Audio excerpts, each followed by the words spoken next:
નમસ્કાર બાળકો, આજે આપણે શું જોઈશું? પ્રકરણ નંબર 7. કોનો? 7મા ધોરણ વાળા ધ્યાન રાખો. ધોરણ 7 નો રાશિઓની તુલના. એમાં શું આ બાકી રહ્યું? પરમ દિવસે આપણે શું જોઈતું? પ્રસ્તાવના, પ્રયત્ન કરો, ઉદાહરણના દાખલા આપણે આગળ જોઈ લીધા.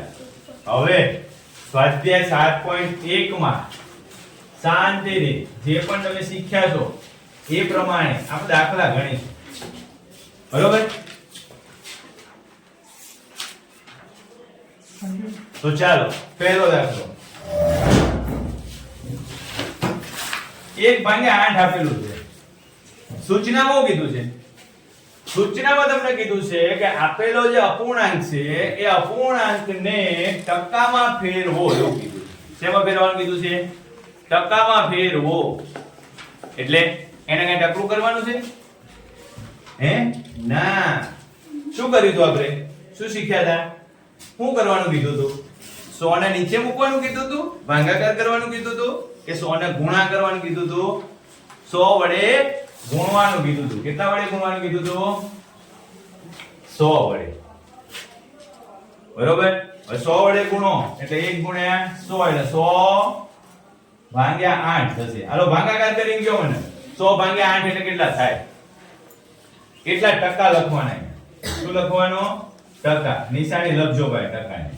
જવાબ જે આવે ને તમારે લખવાનું છે. ટકામાં નિશાની કરીને જવાબ લખજો. અને મને કયો કેટલો જવાબ આવે? જો અહીંયા 4 દુ 8 અને 25 ચોક 100. 25 ભાગ્યા 2 એટલે 12.5 ટકા. કેટલો આવશે જવાબ?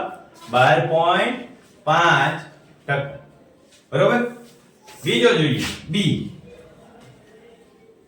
5 ભાગ્યા 4. આ જે અપૂર્ણાંક આપેલો છે આ અપૂર્ણાંકને આપણે ટકામાં ફેરવીએ. યાદ રાખો ટકામાં ફેરવવાની વાત છે એટલે કઈ ચિંતા કર્યા વગર 100% વડે ગુણાકાર કરો. તો 100 વડે ગુણાકાર કર્યો આપણે. હવે વિચારજો તમે, જો ના આવડે તો ધ્યાન રાખજો ભાઈ. છેદ ઉડાડતા ના આવડે તો તમારે આમ લખવાનું 25 ગુણ્યા 4 25 ચોક 100 થાય. થાય ને? જવાબમાં આપણે નિશાની ટકાની મૂકવાની છે. કેમ? તો કે ટકા શોધવાનું કીધું છે. આ 4 4 ઉડાડી દો. હવે 25 નો ગુણાકાર 5 વડે ગણો એટલે 25 પંચા કેટલા થશે? 125 ટકા થશે. કેટલા ટકા થશે? 125 ટકા થશે. સમજાય છે કે ખાલી મારે સામે ડોળા પાડીને જોઈ રહ્યા છો? ના સમજાય તો બોલજો. બરોબર? મને આગળ કહેજો કે તમને ક્યાં નથી સમજાતું. ચાલો સી.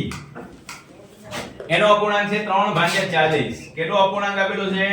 3/40. આવો અપૂર્ણાંક આપેલો છે. શું કરવાનું છે? ટકામાં ફેરવવાનું કે એટલે 100 વડે ગુણાકાર કરવાનો. કેટલા વડે ગુણાકાર કરવાનો? 100 વડે. આપણે ગુણાકાર કરી નાખ્યો. ચાલો 0 0 ઉડાડી દો. હવે 5 દુ 10 થશે અને 2 દુ 4 થશે. એટલે 3 ગુણ્યા 5 ભાગ્યા 2. ડાયરેક્ટ ભાગાકાર પણ થાય, પણ 5 તારી 15 ભાગ્યા 2 કરો એટલે કેટલા ટકા થશે? 7.5 ટકા. કેટલા ટકા થશે? 7.5 ટકા. બરોબર? ચાલો તમને 1 મિનિટનો ટાઈમ આપો. મને આ દાખલો ગણીને બતાવો. ડી માં શું છે? 2/7 છે. ડી માં શું છે? 2/7 છે. ડી માં તમને આવું કહે છે 2/7 જે અપૂર્ણાંક આપ્યો છે એ અપૂર્ણાંકને ટકામાં ફેરવો. શું કહેવાય છે? ટકામાં ફેરવો. કેટલા વડે ગુણવાનો? 100 વડે. તો 100%. કેટલા ટકા થયા? 100%. ભાગાકાર કરો. ચલો 100 દુ 200 થાય. 200 ભાગ્યા 7 કેટલા ટકા છે? થાય છે ને કમ? 2/7. રેડી? 2/7 જ છે. ચલો કરો ભાગાકાર. 200 ને કેટલા વડે ભાગાકાર કરીએ? આપણે સાદો ભાગાકાર કરીએ. 200/7. આવો ભાગાકાર કરીએ.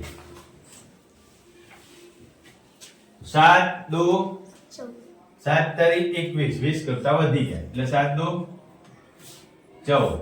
6 વધ્યા 60. 7 8 56 થાય. પછી 60 થી વધી જશે, ચોગડો વધ્યો નીચે, શું આવ્યો? ચોગડો વધ્યો, બરોબર? પોઈન્ટ મૂકીએ તો જવાબ પોઈન્ટમાં આવી જશે. આપણે જવાબ પોઈન્ટમાં લેવાની જરૂર નથી. કેટલા વડે ભાગાકાર કર્યો? 7 વડે.